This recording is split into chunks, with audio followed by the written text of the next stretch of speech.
ધંધુકામાં માનવતાની મિસાલ Jain Jagruti centre central board charitable trust દ્વારા છાશ વિતરણ ત્રીજા દિવસે હરિદર્શન કોમ્પ્લેક્સ ખાતે સફળ।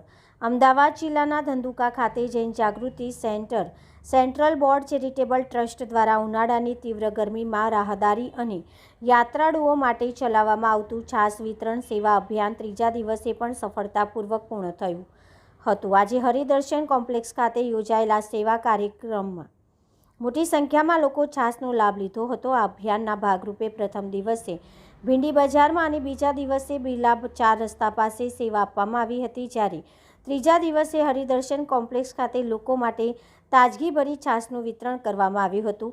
ગરમીમાં ઠંડક આપતી છાશનો દરેક ઘૂંટડો લોકો માટે આશીર્વાદ સમાન બન્યો હતો।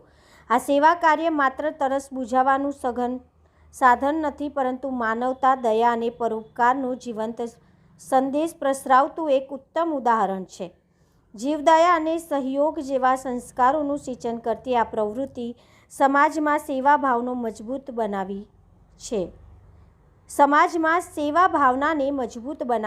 દિવસ 3ના આ શુભ પ્રસંગે જૈન જાગૃતિ સેન્ટરના સભ્યોએ પોતાના સમય, શ્રમ અને લાગણી આ કાર્યને સફળ બનાવ્યું હતું। ખાસ કરીને જૈનમભાઈ શાહ, ધાર્મિક બગડિયા, આગમ અક્ષત અને બિપિનભાઈ સહિત જૈન સમાજના યુવાનો ઉત્સાહપૂર્વક જોડાયા હતા અને સેવા આપી હતી।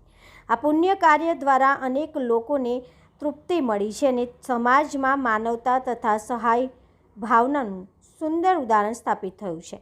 સેવા એ જ સાધના। આ પ્રેરણાદાયી સંદેશ સાથે આ સેવા કાર્ય દરેક માટે એક ઉત્તમ પ્રેરણા બની ગયું છે।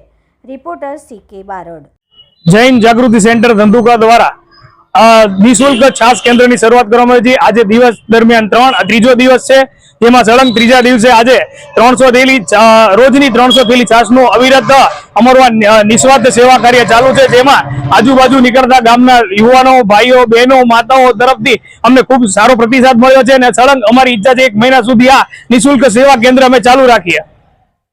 આજ રોજ હરિદર્શન કોમ્પ્લેક્સ અને બસ સ્ટેશન રોડ પર જૈન જાગૃતિ યુવક મંડળ દ્વારા ઉનાળાની કાળઝાળ ગરમીમાં છાશ વિતરણની ઉત્તમ સેવા હાથ ધરવામાં આવી છે, જે સ્થાનિક નાગરિકો અને મુસાફરો માટે સહાયરૂપ બની રહી છે। આ સેવા અંતર્ગત રોજબરોજ મફતમાં છાશ પીરસી માનવ સેવાનું સુંદર ઉદાહરણ પૂરું પાડવામાં આવી રહ્યું છે। ગરમીમાં પસાર થતા લોકોમાં આ પહેલ ખાસ ઉપયોગી સાબિત થઈ રહી છે, જે ખાસ ગરમીથી લોકોને હાઇડ્રેટ કરવાનું કામ કરશે। હું ડૉક્ટર જયરાજસિંહ વાળા જણાવું છું કે આવી પ્રવૃત્તિ સમાજમાં સેવા ભાવના અને સહકારની ભાવના મજબૂત બનાવે છે। આજ રોજ જૈન જાગૃતિ યુવક મંડળના સભ્યો દ્વારા જે છાશ વિતરણનું ઉમદા કાર્ય થઈ રહ્યું છે, જે પ્રશંસાપાત્ર છે અને આ સેવા સતત ચાલુ રહે તેવી શુભેચ્છા વ્યક્ત કરું છું। સ્થાનિક લોકોમાં પણ આ સેવા પ્રવૃત્તિથી સકારાત્મક પ્રતિસાદ અને સંતોષ જોવા મળી રહ્યો છે।